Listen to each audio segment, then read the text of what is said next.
Hi friends, అందరికీ నమస్తే. నేను మీ సలీం అంకురుటి స్వాగతం. ఈరోజు 23 ఫిబ్రవరి 2024 సాయంత్రం 5:30 కావస్తుంది.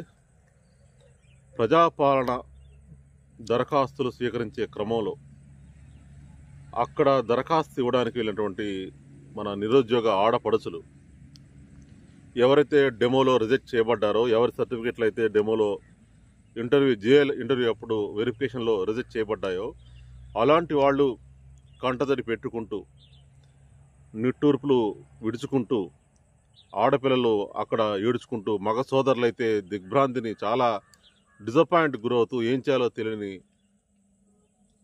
ఫేస్.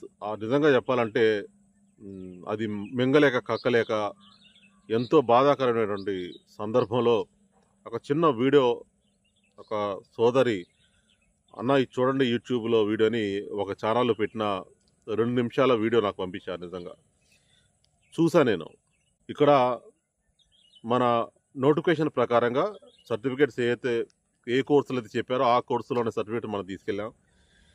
దేశం మొత్తం యూజీసీ కిందే పీజీ పట్టాలు కానీ డిగ్రీ పట్టాలు కానీ ఇస్తారన్న సంగతి తెలుసు. అలాంటి పట్టాలు సైతం కొన్ని కోర్సులకి ఎలిజిబుల్ కాదని ఈ క్షణంలో బయట పెట్టడంలో ఆంతర్యం ఏంటో తెలియని పరిస్థితి. పరీక్ష అయిన తర్వాత కూడా చాలా కాలం గ్యాప్ తీసుకొని ఇప్పుడు తీరా గొమ్మలోకి వచ్చిన తర్వాత నువ్వు పనికిరావు, నీ సర్టిఫికేట్ పనికిరాదు అంటే వాళ్ళ పరిస్థితి ఏంటి?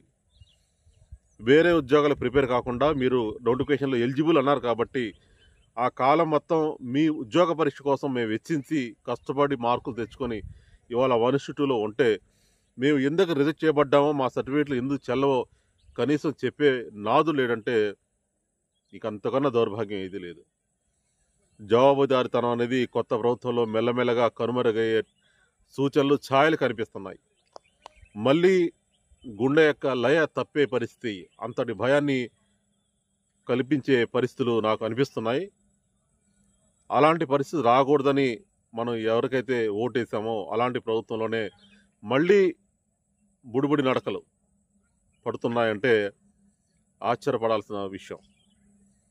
అలాగే గురుకులాల్లో ముందు వాళ్ళు చెప్పినట్టుగా డిసెండింగ్ ఆర్డర్ అన్నారు. డిసెండింగ్ ఆర్డర్లో ఫిలప్ చేయకుండా ఫిలప్ చేస్తే వచ్చే నష్టం ఏంటో చెప్పలేని పరిస్థితిలో నిజంగా ఉన్నారా? బ్యాక్లాగ్ పోస్టులు చేయకుండా అడగటం తప్ప, బ్యాక్లాగ్ పోస్ట్ చేయడం వల్ల ఎవరికి నష్టం? చేయకుండా అవకాశాలు ఉన్నప్పుడు ఎందుకు చేయట్లేదు? కనీసం సమాధానం చెప్పే బాధ్యత, కనీస బాధ్యత అనేది బోర్డుకు ఉంది. కానీ ఆ బోర్డులో వాళ్ళు కూడా ఒక చిన్న ప్రెస్ మీట్ లాంటిది పెట్టి ఇలా చేస్తాం, ఇలా చేయబోతున్నాం అని చెప్పడం వల్ల అనేక మంది హైదరాబాద్లో ధర్నా చౌక్ దగ్గర టెంట్ వేసుకొని లేదా అద్దెలు తీసుకొని మళ్ళీ ప్రజాపాలన దర్బారు గుమ్మం తొక్కే పరిస్థితులు ఉండవు కదా. నిజంగా పరీక్ష పెట్టిన దగ్గర నుంచి, కీలు విడుదల చేసిన దగ్గర నుంచి ప్రతిదీ కూడా ఒక గందరగోళ పరిస్థితి.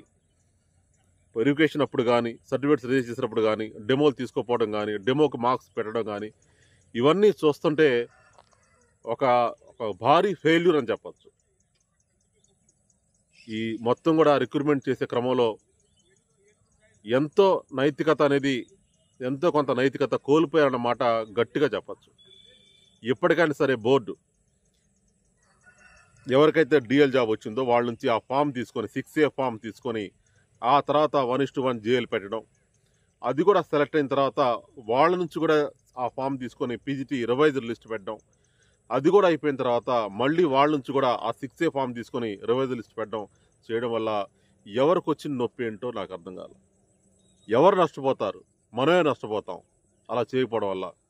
చాలామంది దాదాపు 1000 కుటుంబాలు చక్కగా గట్టెక్కి వాళ్ళ జీవితాల్లో ఆనందాలు వచ్చే అవకాశాన్ని బోర్డు వాళ్ళు ఉద్దేశపూర్వకంగా చేస్తున్నారా, లేదా పోనీ చేసే ఉద్దేశం ఉంటే ఎందుకు చెప్పట్లేదు? మిత్రులారా, ముఖ్యంగా చెప్పాలంటే ఇక్కడ డిసెండింగ్ ఆర్డర్లో ఒకటి పెట్టాలని, రెండోది రిలింక్విషన్ ఫామ్ అనేది 6A ఫామ్ ఖచ్చితంగా అడగాలని. ఇవ్వకపోవడం అనేది అభ్యర్థి యొక్క ఇష్టాన్ని బట్టి ఉంటుంది కాబట్టి ముందైతే అడగాలి కదా. ఈ 2 చేస్తాం, డిసెండింగ్ ఆర్డర్లో ఫిలప్ చేస్తాం అని చెప్పడానికి వెనకడేయటం. ఒకనొక సందర్భంలో ఒక సార్ని, బోర్డులో ఒక మెంబర్ని చాలామంది అభ్యర్థులు వెళ్ళి అడిగితే, గవర్నమెంట్ నుంచి మాకు ప్రెజర్ ఉంది, మేము అలాగే చేస్తాం అని చెప్పారట. నిజంగా గవర్నమెంట్ అడగద్దని చెప్పిందా? గవర్నమెంట్ డిసైనింగ్ ఆర్డర్లో చేయొద్దని చెప్పిందా? ఇలా డిసైనింగ్ ఆర్డర్లు చేయకపోవడం వల్ల వచ్చే నష్టాన్ని గవర్నమెంట్కి ఎక్స్ప్లెయిన్ చేయాల్సిన బాధ్యత బోర్డుకి లేదా? వాటిని బ్యాక్లాగ్ చేయడం వల్ల ఏంటి ప్రయోజనం, ఎవరికి ప్రయోజనం? ఇలా అన్ని విషయాలు కూడా క్లారిఫై చేయాల్సిన అవసరం ఉంది. అభ్యర్థులు చాలామంది బాధపడుతూ నిజంగా వాళ్ళ యొక్క బాధను వ్యక్తపరుస్తూ మెసేజ్లు పెట్టినప్పుడు నిజంగా ఏమీ చేయలేని పరిస్థితి. ఇలాంటప్పుడే పెద్ద పెద్ద ఛానళ్ళు కానీ వార్తాపత్రికలు కానీ మీ యొక్క సమయాన్ని వెచ్చించి నిరుద్యోగ సమావేశం అన్నిటికీ శాఖలు ఉంటాయి. ప్రభుత్వాలు అన్నిటికీ శాఖలు ఉంటాయి, కానీ నిరుద్యోగులకే శాఖలు ఏంది? నిరుద్యోగులకి ఖచ్చితంగా ఒక శాఖ అనేది ఉండాలి. వాళ్ళ వాళ్ళ తరపున బాధ్యతను తీసుకునే వ్యక్తులు ఉండాలి. అలాంటి వ్యక్తులు తెరచాటుకు వెళ్ళిపోవటం, సమయానికి ముందుకు రాకపోవటం చూస్తుంటే చాలా బాధాకరం. వాళ్ళందరికీ తెలుసు ఏం జరుగుతుందో. నిరుద్యోగ అభ్యర్థులు హైదరాబాద్లో ఏ వెరిఫికేషన్కి వెళ్తున్నారు, ఎక్కడికి వెళ్తున్నారు, ఎవరు రిజెక్ట్ అవ్వబోతున్నారు, ఈ సర్టిఫికెట్లన్నీ కూడా ఏంటి గందరగోళం, వాళ్ళందరూ బాధలు పడుతున్నారు, ప్రజాదర్బార్కి వస్తున్నారు, ఏడ్చుకుంటూ పోతున్నారు సంగతి ఆ పెద్ద మనుషులు కూడా తెలుసు. మిత్రులారా, ఇకపోతే అసలు సంగతి చూసినట్లయితే ఏదైతే జరగబోతుందన్న దానిపైన క్లారిటీ రావాలంటే మనకి DL 1:1 లిస్ట్ రావాలి.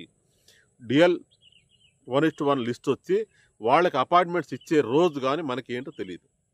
సో ఓవరాల్ చెప్పాలంటే 1:1 లిస్ట్ రాగానే నాకు తెలిసి సైట్లో ఫామ్ అంటే రీరిక్వెస్ట్మెంట్ ఫామ్ ఏతుందో అది 6A ఫామ్ సబ్మిట్ చేయమని అడుగుతారు. ఎలా అయితే హాల్ టికెట్ టెట్కి సంబంధించిన హాల్ టికెట్ నెంబర్ స్కోర్ అడిగారో అలాగే ఈ ఫామ్ సబ్మిట్ చేయండి, దానికి జస్ట్ యాక్సెప్ట్ బటన్, కన్ఫర్మ్ చేసే బటన్ నొక్కండి అని ఇస్తారేమో అనుకుంటున్నాను. నేను అంత నమ్మకంగా ఉన్నాను. నేను నిజంగా ఇవ్వకపోతే ఆ ఫామ్కి మంగళం పాడినట్టే. ఇక డిసైనింగ్ ఆర్డర్ అంటారా, మళ్ళీ DL నుంచి స్టార్ట్ చేస్తే డిసైనింగ్ ఆర్డర్ పాటిస్తున్నట్టే. ఇంకొక వారం 10 రోజులు ముందు కదా ఎలక్షన్ కూడా రావడానికి. దానికంటే ముందు ఏం చేస్తారన్న సంగతి అబ్జర్వ్ చేద్దాం. ఖచ్చితంగా ఒక పాజిటివ్ వేవ్ అయితే వస్తుందని నేనైతే నమ్మకంగా ఉన్నా. కొద్దిగా ఇంకెక్కడో నాకు అనిపిస్తుంది కాబట్టి మీకు వ్యక్తపరుస్తున్నాను నేను. అది పాజిటివ్, గవర్నమెంట్ మీద పాజిటివ్ అని కాదు, లేదా ఎవరి మీద అభిమానం కాదు, నాకు అనిపించే విషయం చెప్తున్నా. ఖచ్చితంగా జరుగుతుంది. DL 1:1 జరుగుతుంది. దాని తర్వాత ఫామ్ ఆన్లైన్ సబ్మిట్ చేయమంటారు. దాని తర్వాత GL 1:1 వస్తుంది. ఇలా వస్తారు. PGT రివైజర్ అవుతుంది. ఇలా అనిపిస్తుంది. అదే విషయం మీకు ఇచ్చేస్తాను. అప్పటివరకు కొద్దిగా ఊపి పట్టండి, ఆత్మస్థైర్యాన్ని కోల్పోకండి, అదేవిధంగా ఉండండి. అలాగే DSC ప్రిపేర్ కూడా ఖచ్చితంగా DSC సంబంధించిన ఏర్పాట్లో నిమగ్నం అవ్వాల్సింది కోరుతూ మరొక మంచి వీడియోతో మళ్ళీ కలుస్తాను. ప్రొఫెసర్ నమస్తే.